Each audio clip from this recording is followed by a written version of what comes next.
next presenter, first presenter of the day. And we have here in the gallery 2 representatives of the Mud Collective. So the Mud Collective is a Geology-Art-Sound research collective based in Iraq, France, and the UK. Mud Collective is a group of multidisciplinary artists, including a sedimentologist. And they say that in their coming together, they fuse geological and artistic approaches to reveal alternative perspectives and new knowledges. So they are going to present the work. This presentation is called A Collective Earth. And yes, they have a provocation, a question: as we allow change to participate in the creation of stratigraphic texts and layered sound, can we break through metaphor to experience the common energies between us and the earth? Well, the floor is yours. So I invite Sally and Sarah to present their work. If she can. Stand? Yeah. You sit. Both stand. Okay. Do you want me to play for 10 minutes straight away? No, we'll do an intro first. Okay. Well, we're a bit dark. We don't see your faces if you're standing up. I'm afraid it's so dark. So okay. If you sit down, so right. Yes. Right. That's better. Okay. Yes. Okay. As a true collective, no one's going to take a lead. I guess it'd be good to say something about how Mud Collective came about. There was an exhibition organised by Kelsey Davenport and Narast Albab back in... That's better? Is that much better? Yeah. 2018? Yes, 2018. Called The Archive and Contested Landscape, and Sarah and I both put in proposals, and from that exhibition, which was intended to be in both Basra and Cambridge, but because of the situation in Basra, that couldn't happen. Sarah and I were 2 people put in proposals for the exhibition that actually made that connection between the 2 places, and it was from that we then worked with our intersecting stories and decided that there was more that we could do together. Marina's book Raw, which I put over there so that we could show that, was kind of instrumental in that, because she asked we weren't the collective at the time, but she asked people to write about their intersecting stories, and they were published in this book, and that was quite important, I think, in actually bringing us together, and we decided to do a walk, and it was for the Cambridge Festival. It would have been 2 years ago, on the 20th of March. As you can imagine, it didn't happen, but it would have been a physical walk in Cambridge. So we thought, okay, we can't do that, so what can we do? And we turned that walk into an audio walk, and then it became a film. So we wanted to show you, we're going to show it's a 30-minute film because it was a 30-minute walk. We wanted to show you just 10 minutes of that, and to give you a link to where you can listen to the rest of it if you want to. But just to say that, well, do you want to say what your project was for the Archive and Contested Landscape? Yeah, so that will help to set the scene, and we should introduce the other members of the collective as well through that, maybe. Yeah, so as Sally said, I responded to the open call, and it was a very, what's the right word, democratic and very open call, wasn't it? As far as it was open to all comers, so it was scientists, artists, musicians, and everything was accepted. It wasn't in any way a case of, there was a judging process or some work was more worthy than others. So everything was included, and it was across a whole kind of range of sites in Cambridge. And so the work that I produced was, I was thinking about the kind of water crisis in Basra particularly. And at the time, I hadn't really realised how bad that was, but the reasoning behind it is obviously geopolitical. I was very interested in kind of uncovering some of the background in terms of the geological and the kind of geopolitical reasons for why there was no potted water available in the summer that we were working together. It's essentially due to thinking about rivers, by country or by territory, and that particular countries have their own rights to that water rather than thinking about it as a whole ecosystem or as a whole river basin. And so that's where my work came about. It was around damming the Euphrates and other rivers in coming into Iraq, which meant by the time it got to Iraq, actually, there wasn't that much water.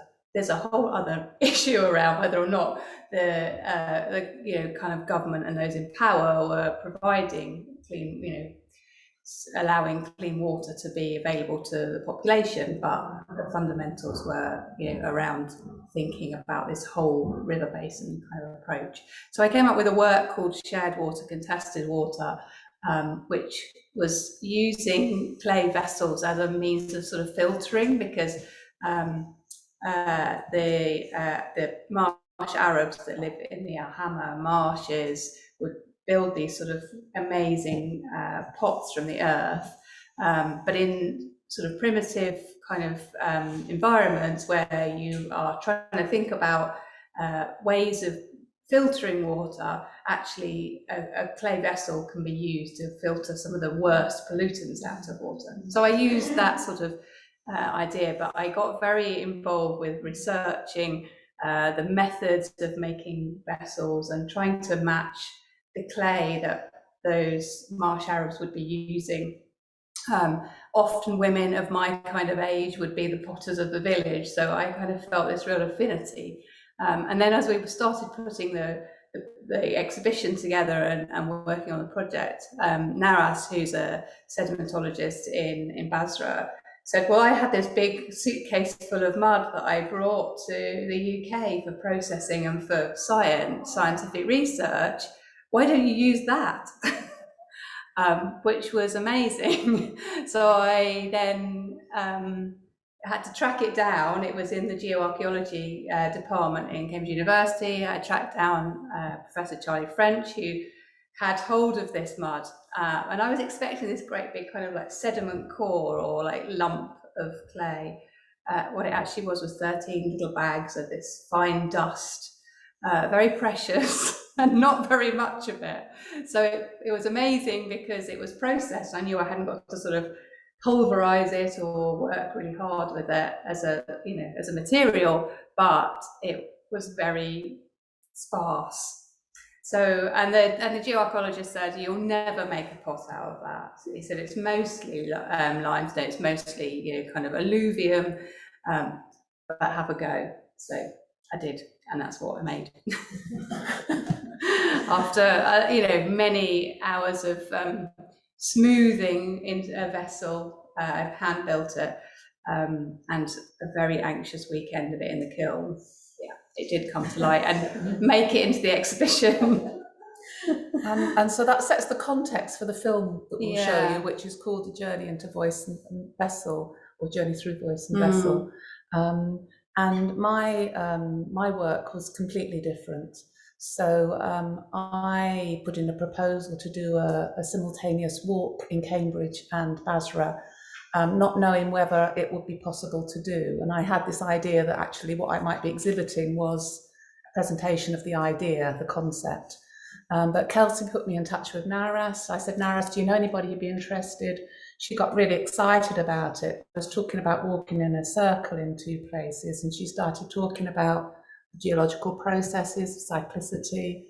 We were also working with an astronomer, the Institute of Astronomy in Cambridge. So we had this sort of sense of that, the microscopic, the geological, and the kind of astronomical, because the linking feature was the moon. So we had to find a time and a place where people in Basra and people in Cambridge would be able to see the moon at the same time. If the Cloud Allowed, and that was the title of the piece in the end was called If the Cloud Allows, which also reflected the difficulties that Narast and I were having with the internet and actually communicating, the number of issues with electricity cuts, internet going down, and it was a very precarious situation for lots of reasons.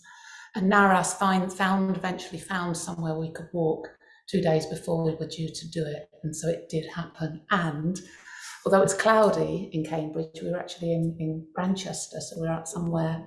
The astronomer had said, if you go here, you may have the view of the moon, because obviously the moon was in a different position for each of us. It was daytime in Cambridge, it was nighttime in Basra, and it was cloudy in Cambridge. But just as we started the walk, the cloud moved and the moon appeared, a very faint moon in the light sky. So we had connected. So both our projects had made this connection between Basra and Cambridge. So we then we came together and tried to do works that intersected all the stories. So we're going to show you the first part of the film, and we've also got a film where we were looking at this kind of relationship between geological processes and our collective activity. And we had a Zoom meeting on Saturday, and if we have time, then we'll share a very quick edit of what we were playing with on Saturday in our Zoom meeting, just to kind of show that kind of collective process and where we're going next. So Just take the fish.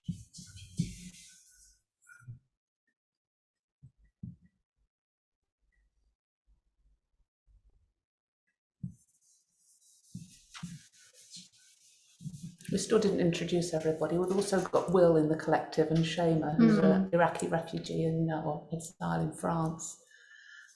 Kelsey, Narast, and us two, 6 of us. Yeah, so Will and Shema bring more music and sound to our collective. The rest of us are more visual artists, really.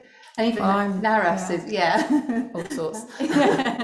Narast is a very visual artist, and as far as she's a painter, isn't she? She's become a painter since we started the collective.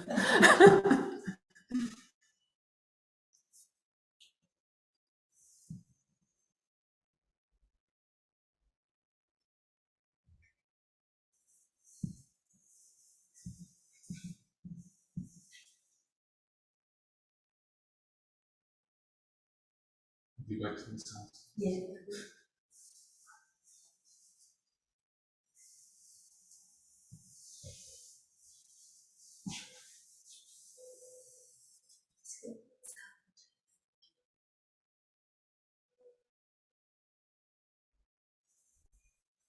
There should be sound.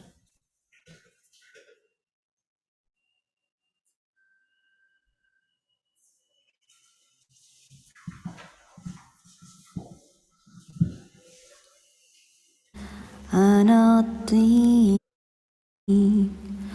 أنا الطين أحمل معي ماض دفين أنا الطين في لوني ورائحتي تاريخ قديم أنا الطين أنا أحمل في طيات الحنين أنا الطين أحمل معي ماض دفين أنا الطين في لوني ورائحتي تاريخ قديم.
Shema put me in touch with her cousin, Norast, a sedimentologist in Basra, who, it turns out, had a mutual interest in seeing where a research collaboration might go.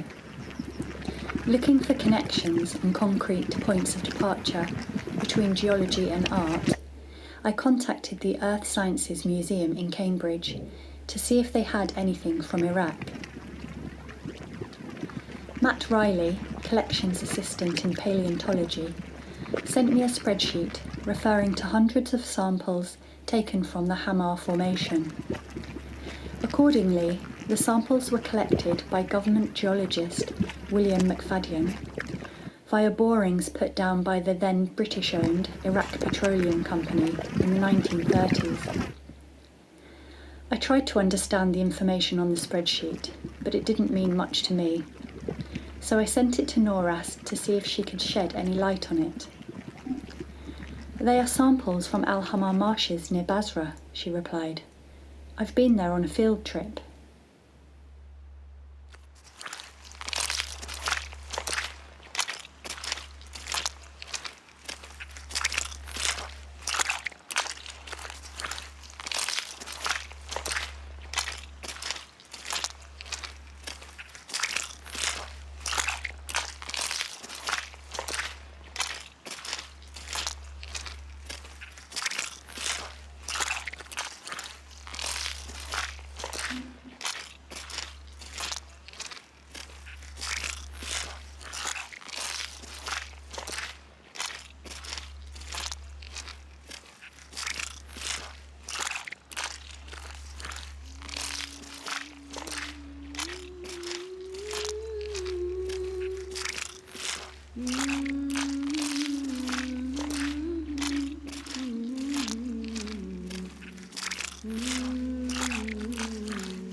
I book a research visit with the Earth Sciences Museum to look over the collection from Al Hamar marshes. Working my way through a second drawer of samples, I come across a series of 12 small packages made up of heavy folded plain paper and held together with a rubber band which crumbles apart as soon as I touch it. The packages are scrawled across with various notes by geologist William McFadden, who donated them to the museum 50 years ago. "Don't crush" is inscribed on the last package in capital letters. I open the package and find the contents, presumably, already very much crushed.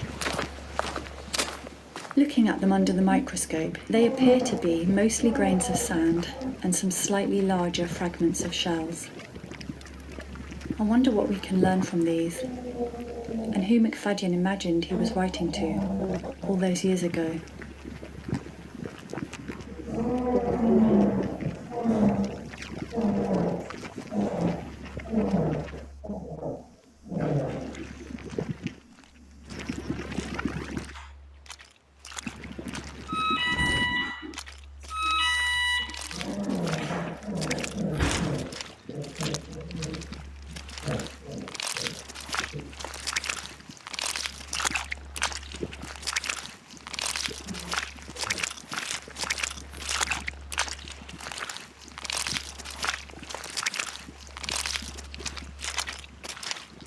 I am bringing a suitcase of soil samples from Basra to Cambridge. Analyzing these via geoarchaeological methods will tell us the story of a particular ancient period of time and perhaps of unknown peoples who inhabited the land back then. I want to research the stratigraphy and climate change in the Mesopotamian marshlands during the Quaternary period. Stratigraphy is like a vessel where we collect all our geological information in order to interpret and represent Earth's record. Over the last 3 to 4 million years, it is no longer only a record of rock, but of rock-human interaction.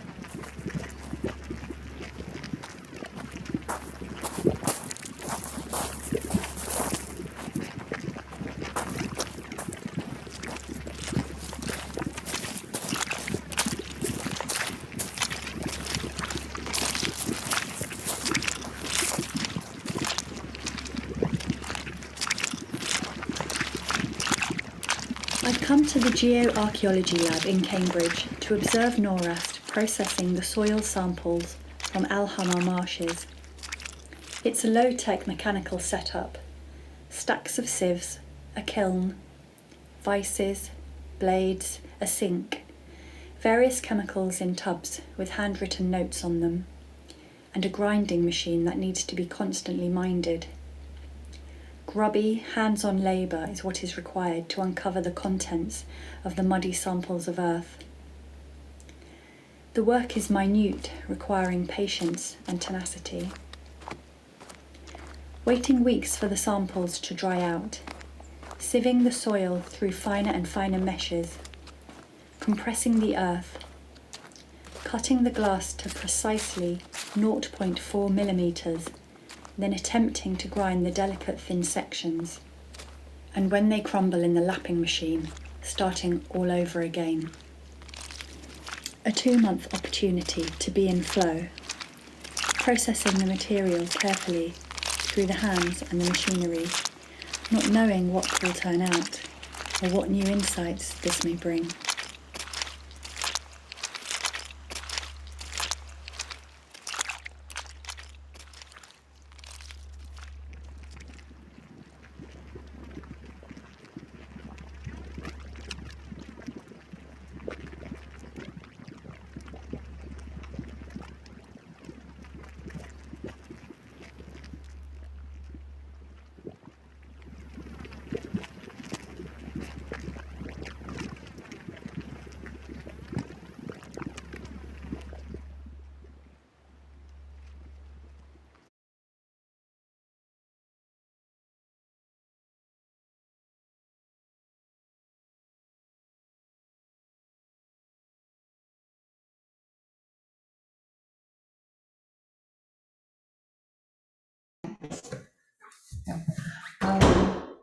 Okay, so that's just like a taster.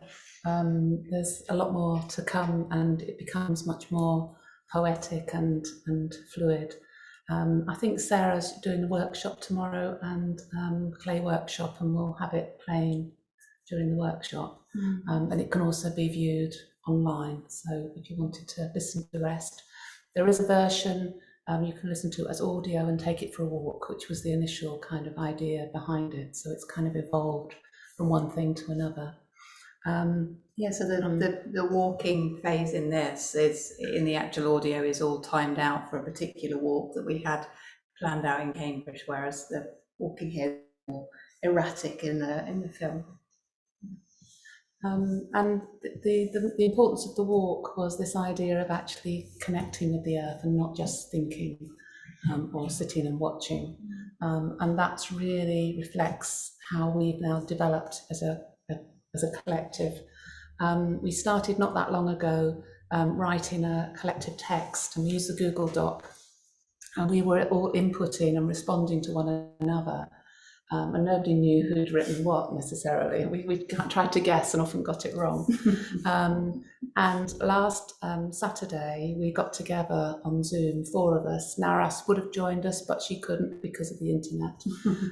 Will's been very ill with COVID, so there were 4 of us. And we started to experiment with the idea of how geological processes relate to our collective processes working together. And the idea of how that might be reflected through voice and the way that we were using our voices online. And so this is like the start of quite an exciting, we're right at the beginning, even though the collective text, which has only been written over the last 2 weeks or something, things changed from this initial question of what does collective mean, to this question of how might geological processes relate to the processes that we engage in as humans when we relate to one another and to the earth. So we have, I'm embarrassed about this. Last Saturday we recorded a Zoom meeting, and we think, right, we'd really like to present something. So I did an edit which no one else has seen. So Sarah's sitting here in trepidation, thinking, what on earth? And we went a bit crazy, didn't we? Sometimes in this Zoom meeting, but I thought it really kind of reflects how we were trying to work together experimentally and freely as a collective. So I thought it would be good to give you a sneak preview. And I just threw in a few sort of visuals in the same way that the film, so you get a few visuals coming up, and they were things that people have posted on WhatsApp recently, most of them, Shema and Naras, because we have this kind of weird flurries of activity on WhatsApp where it becomes completely overwhelming, and then everything becomes completely dormant for a long time. And we were talking, Sarah and I were talking about the energy of this collective. It's very different. It's been on, of course, it's online as well. So, but yes, it can be very different to other very ways. Different to other collectors or other collaborations we've had, in as far as it has this energy where it kind of builds and then it dissipates. It's kind of this ebb and flow, which it kind of collects around, almost around opportunities or around kind of events, in terms of. And it depends on everybody having the sense of, something coalesces, doesn't it? That means people feel they can come together, and in between, people are throwing things out, and then maybe nobody responds. Everybody's too busy doing their own thing, and then there comes a point where it feels incredibly creative. But it also, I think it requires an awful lot of trust, because it is very much a kind of no rules, no kind of routine, no structure kind of to it. Yes, yeah. We were talking about that, weren't we? That somehow you've kind of got to give of yourself, not knowing what's going to happen. And you're putting your own input into the mix, and just trusting that everybody else is doing the same with the same kind of commitment, and trust is important. So sometimes that comes together as something for Mud Collective, and sometimes it just influences each of our own practices, doesn't it? So there's huge amounts of it kind of coming out in our own work. It might just spark an idea or a thought. Yes, no, definitely. There's a kind of fusing in and out, isn't there, of our own practices. So if Will's able to Looking forward to this. to play this, it's 8 minutes. Okay. So hopefully Will has got the message. Sorry, the name's Henry. Oh, sorry, I'm sorry, Henry. That's why. I was doing that earlier, said to Will.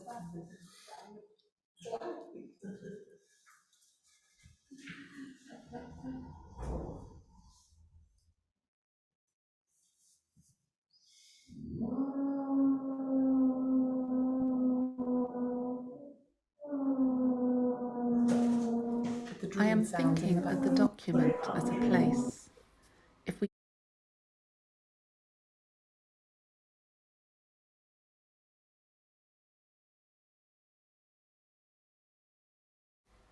I am thinking of the document as a place.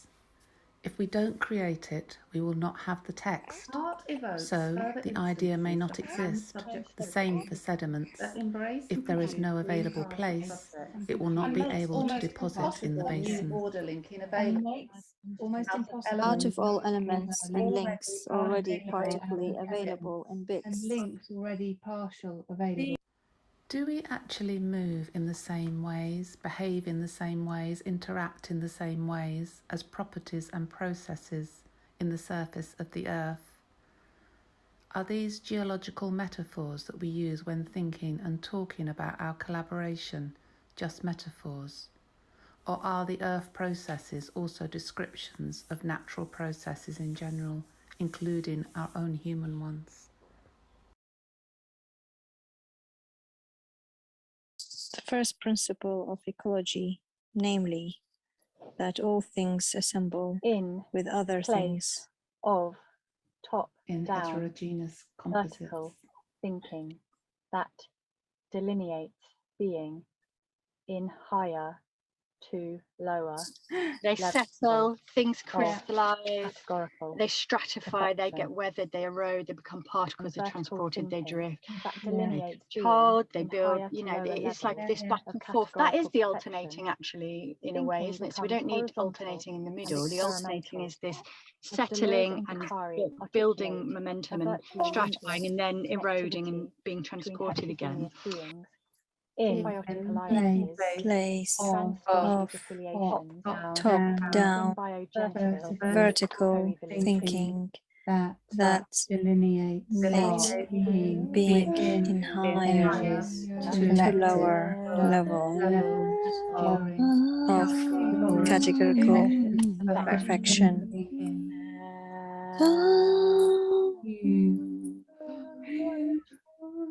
Dealing thinking and time round the tree, A to like feel, theory does what? sequence, Like feel, it does what? empathy, Like look, theory, full, the does far what? away, and close, back, forth, Sound, conversation, metaphors from geology, splashing, layer, metaphors splashing on thoughts, sound, energy. we are writing a stratigraphic Thoughts on working as a collective. Collective. Say as working on thoughts. Layers. Text.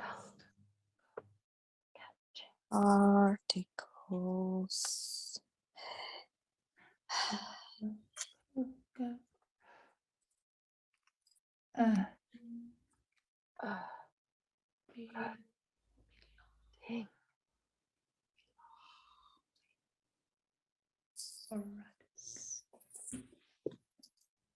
Sound. Sound. sound,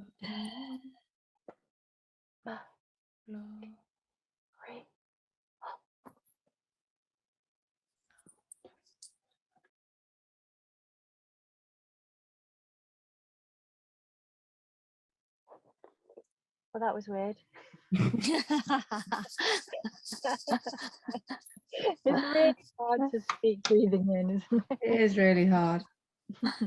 There might be some kind of, I mean, that's really weird, but there might be some interesting sounds though.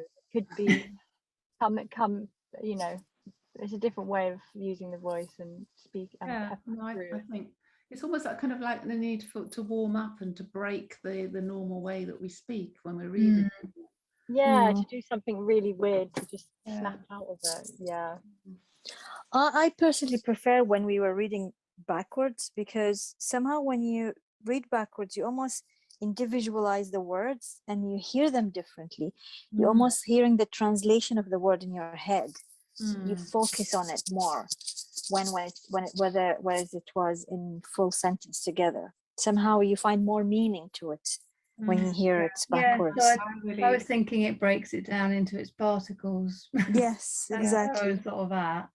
But then we need to somehow alternate that, using that word, alternating, like where we break it down, but then there's something about when we're reading together or like in like repetition or rounds or something that is the sort of the opposite of that, where we're compounding it and and some sort of element of force, because these are forceful things. Yeah.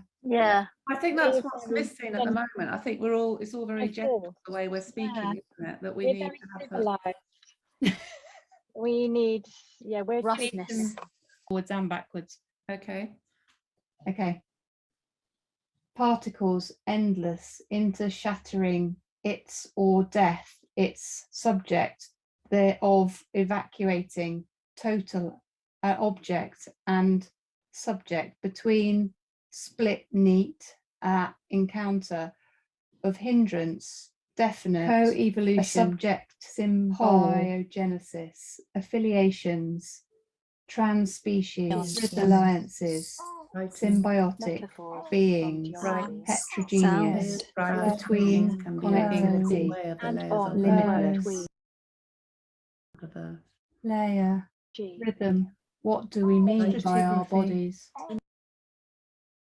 Geophilosophy affirms how the world works, is slow and cold, Space, and how it stratifies and the movement, deteriorizes. first the means, geology and drift, it take including that we should.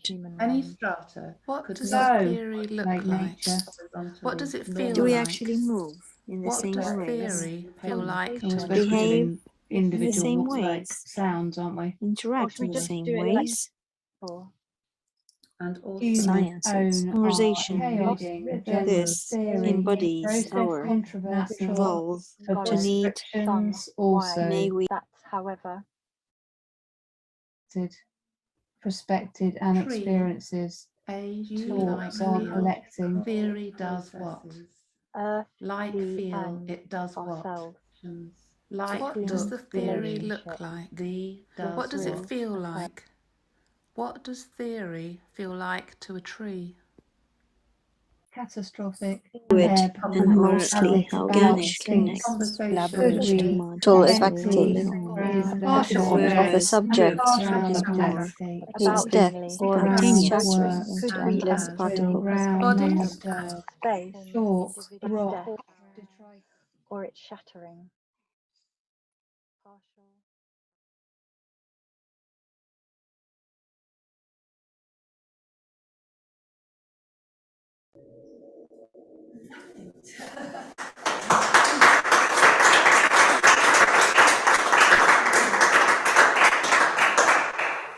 Thank you very much for your presentation.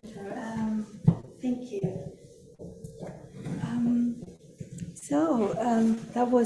That was wonderful, wonderful to start the day with looking at how having an invitation of looking at how collectives can work, and that's a privilege that you shared with us your conversations, your thought processes, and how that is linked to the geology of the earth, and what can we learn from that, working together and working with others. There are already some